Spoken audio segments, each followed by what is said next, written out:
ಸಿನಿಮಾದಲ್ಲಿ ಮೊದಲಿಗೆ ಒಂದು ಲೈನ್ ಬರುತ್ತೆ, ನೀವು ಬುದ್ಧಿವಂತರಾಗಿದ್ದರೆ ಚಿತ್ರಮಂದಿರದಿಂದ ಈಗಲೇ ಎದ್ದೋಗಿ, ದಡ್ಡರಾಗಿದ್ದರೆ ಈ ಚಿತ್ರನ ಪೂರ್ತಿ ನೋಡಿ ಅಂತ. ಹಾಗಾಗಿ ನೀವು ಈ ಚಿತ್ರನ ಚೆನ್ನಾಗಿದೆ ಚೆನ್ನಾಗಿಲ್ಲ ಅಂತ ಜಡ್ಜ್ಮೆಂಟ್ ಮಾಡೋಂಗೇ ಅಲ್ಲ.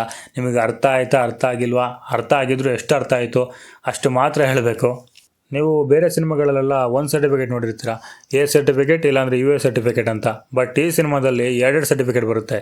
ಮೊದಲಿಗೆ ಯು ಎ ಸರ್ಟಿಫಿಕೇಟ್, ಆಮೇಲೆ ಯು ಐ ಸರ್ಟಿಫಿಕೇಟ್. ಇದು ಯಾಕೆ ಅಂತ ನೀವು ಸಿನಿಮಾ ನೋಡಿದ್ರೇ ಗೊತ್ತಾಗುತ್ತೆ. ಆಮೇಲೆ ನಾನು ಈ ಸಿನಿಮಾನ ರಿವ್ಯೂ ಮಾಡ್ತಾ ಇಲ್ಲ, ರಿವ್ಯೂ ಮಾಡೋಕ್ಕಾಗೋದಿಲ್ಲ. ಈ ಸಿನಿಮಾನ ನನಗೇನು ಅರ್ಥ ಆಯಿತು, ಏನು ಇಷ್ಟ ಆಯಿತು ಅದನ್ನು ಮಾತ್ರ ಹೇಳ್ಬೋದು. ಈ ಸಿನಿಮಾದಲ್ಲಿ ಬರೋ ಪ್ರತಿಯೊಂದು ಸೀನಲ್ಲೂ ಒಂದೊಂದು ಅರ್ಥ ಇರುತ್ತೆ.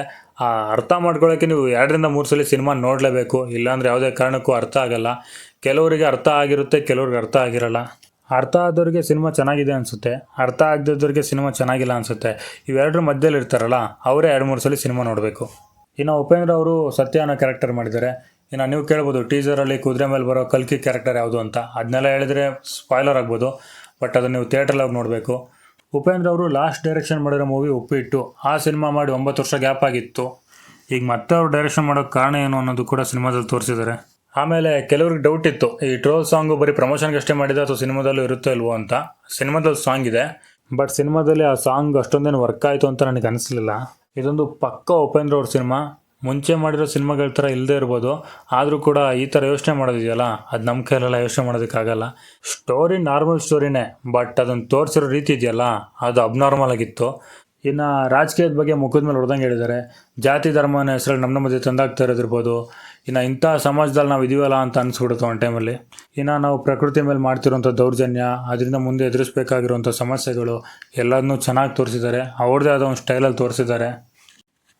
ಇನ್ನು ವಿ ಎಫ್ ಎಕ್ಸ್ ವಿಚಾರಕ್ಕೆ ಬರೋದಾದರೆ, ವಿ ಎಫ್ ಎಕ್ಸ್ ಓಕೆ ಚೆನ್ನಾಗಿತ್ತು, ಬಟ್ ಅಲ್ಲಲ್ಲಿ ಇದು ವಿ ಎಫ್ ಎಕ್ಸ್ ಅಂತ ಗೊತ್ತಾಗೋ ಥರ ಇತ್ತು. ಅಂದರೆ ಎದ್ದು ಕಾಣಿಸ್ತಿತ್ತು ವಿ ಎಫ್ ಎಕ್ಸ್ ಅಂತ. ಅದು ಸ್ವಲ್ಪ ಬೆಟರಾಗಿ ಮಾಡ್ಬೋದಾಗಿತ್ತು. ಇನ್ನು ಅಜಿನೀಶ್ ಅವರ ಬ್ಯಾಕ್ಗ್ರೌಂಡ್ BGM ಮಾತ್ರ ಸಕ್ಕತ್ತಾಗಿತ್ತು. ಆದರೆ ಸೆಕೆಂಡ್ ಹಾಫಲ್ಲಂತೂ ತುಂಬಾ ಮಜಾ ಕೊಡ್ತು. ಇದ್ರ ಮಧ್ಯದಲ್ಲಿ ಆಗಾಗ ಒಂದು ಸೌಂಡ್ ಬರ್ತಿರುತ್ತೆ BGMಲ್ಲಿ, ಒಂದು ಬ್ಯಾಡ್ ಸೌಂಡ್ ಥರನೇ. ಅದನ್ನು ಸ್ವಲ್ಪ ಕೇಳೋಕೆ ಕಷ್ಟ ಆಯಿತು ಥಿಯೇಟರಲ್ಲಿ. ಇನ್ನು ಮೊದಲ 15 ನಿಮಿಷ ಏನಿದೆ ಅದು ಮಾತ್ರ ಕ್ರೇಜಿ ಆಗಿತ್ತು. ಒಂಥರ ಡಿಫ್ರೆಂಟ್ ಫೀಲ್ ಕೊಡ್ತು ಮೂವಿಲಿ.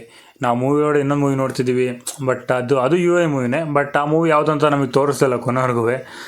ಇಂಟರ್ವ್ಯೂವರೆಗೂ ಸ್ವಲ್ಪ ಮೂವಿ ಲ್ಯಾಗ್ ಅಂತ ಅನಿಸುತ್ತೆ, but second half okay speeder run ಆಗುತ್ತೆ. ಇನ್ನು ನಮಗೆ ಇಂಟರ್ವ್ಯೂಲ್ ಅಂತನೋ ಅಥವಾ ಇಂಟರ್ಮಿಷನ್ ಅಂತಲೂ ಕೊಡಲ್ಲ, ಇಂಟರ್ಮಿಷನ್ ಅಂತ ಡಿಫ್ರೆಂಟಾಗಿ ಕೊಟ್ಟಿದ್ದಾರೆ.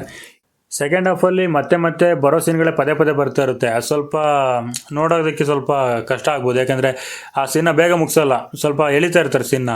ಇನ್ನು ಲಾಸ್ಟ್ 40 ಮಿನಿಟ್ಸ್ ಹೋಗಿ ಸಿನಿಮಾ ತುಂಬ ಚೆನ್ನಾಗಿದೆ, ಬಟ್ ಸಿನಿಮಾ ನೀವು ಮುಗಿಯುತ್ತೆ ಅಂತ ಅಂದ್ಕೊಂಡಿರಲ್ಲ, ಆವಾಗಲೇ ಸಿನಿಮಾ ಮುಗಿದೋಗ್ಬಿಡುತ್ತೆ. ಇನ್ನು ಸಿನಿಮಾದೊಳಗಡೆ ಇನ್ನೊಂದು ಸಿನಿಮಾ ರನ್ ಆಗ್ತಿರುತ್ತಲ್ಲ, ಅದು ಕೂಡ ಮುಗಿಯುತ್ತೆ. ಅಲ್ಲೂ ಥಿಯೇಟ್ರಿಂದ ಆಚೆ ಜನ ಬರ್ತಾರೆ, ಇಲ್ಲೂ ಕೂಡ ನಾವು ಆಚೆ ಬಂದ್ವಿ. ಇನ್ನು ಕ್ಯಾರೆಕ್ಟರ್ ವಿಷಯಕ್ಕೆ ಬರಬೇಕು ಅಂದರೆ ಅಚ್ಯುತ್ ಕುಮಾರ್ ಅವರು ಡಿಫ್ರೆಂಟ್ ಕ್ಯಾರೆಕ್ಟರ್ ನಿಮಗೆ ಕಾಣಿಸ್ತಾರೆ. ರವಿಶಂಕರ್ ಅವರು ಕೂಡ ತುಂಬ ಚೆನ್ನಾಗಿ ಆ್ಯಕ್ಟಿಂಗ್ ಮಾಡಿದ್ದಾರೆ. ಸಾದಿಕ್ ಕೋಕಿಲ್ ಅವ್ರ ಆ್ಯಕ್ಟಿಂಗ್ ಚೆನ್ನಾಗಿತ್ತು, ಬಟ್ ಅವರು ಇರೋಂಥ ಒಂದು ಟ್ಯಾಲೆಂಟಿಗೆ ಇಲ್ಲಿ ಅವರು ಅದನ್ನು ಉಪಯೋಗಿಸ್ಕೊಳ್ಳೋಕ್ಕಾಗಲ್ಲ, ಯಾಕೆಂದರೆ ಅವ್ರದ್ದು ಕಾಮಿಡಿ ಸೆನ್ಸ್ ಅಲ್ವಾ, ಹಾಗಾಗಿ ಇಲ್ಲ ಅವ್ರದ್ದು ಜಾಸ್ತಿ ವರ್ಕ್ ಆಗಿಲ್ಲ. ಇನ್ನು ರೇಷ್ಮಾ ನಾಣಯ್ಯ ಅವ್ರ ಆ್ಯಕ್ಟಿಂಗ್ ಚೆನ್ನಾಗಿದೆ, ಬಟ್ ಅವರು ಬರೀ ಟ್ರೋಲ್ ಸಾಂಗಿಗೆ ಮತ್ತು ಹೀರೋಗೆ ಬಿಲ್ಡಪ್ ಕೊಡೋ ಪರ್ಪಸ್ಗೋಸ್ಕರ ಇಟ್ಟಂಗಿತ್ತು ಅವ್ರ ಕ್ಯಾರೆಕ್ಟರ್ನ. ಅಷ್ಟೊಂದಿನ ಅರ್ಥ ಮಾಡ್ಕೊಳ್ಳೋಕ್ಕಾಗಲಿಲ್ಲ ಕ್ಯಾರೆಕ್ಟರ್ನ, ಯಾಕೆಂದರೆ ಬೇರೆ ಕ್ಯಾರೆಕ್ಟರ್ ಅರ್ಥ ಮಾಡ್ಕೊಳ್ಳೋಕ್ಕಾಗ್ತಿಲ್ಲ. ಇನ್ನು ಅವ್ರದ್ದೇ ಯೋಚನೆ ಮಾಡೋಣ. ನನಗೆ ಸಿನಿಮಾ ತುಂಬ ಇಷ್ಟ ಆಯಿತು, ಯಾಕೆಂದರೆ ನನಗೆ ಸ್ವಲ್ಪ ಅರ್ಥ ಆಗಿದೆ. ಇನ್ನು ನಿಮಗೆ ಅಕಸ್ಮಾತ್ ಅರ್ಥ ಆಗಿದ್ದರೆ ಖಂಡಿತ ಇಷ್ಟ ಆಗುತ್ತೆ. ಎಲ್ಲರೂ ಥಿಯೇಟ್ರಲ್ಲೇ ಸಿನಿಮಾ ನೋಡಿ. ಓಕೆ, ಈ ವಿಡಿಯೋನ ಇಲ್ಲಿಗೆ ಎಂಡ್ ಮಾಡ್ತಾಯಿದ್ದೀನಿ. ಸಿಗೋಣ ಮ್ಯಾಕ್ಸ್ ರಿವ್ಯೂ ಅಲ್ಲಿ. Signing off Chandan Haasan.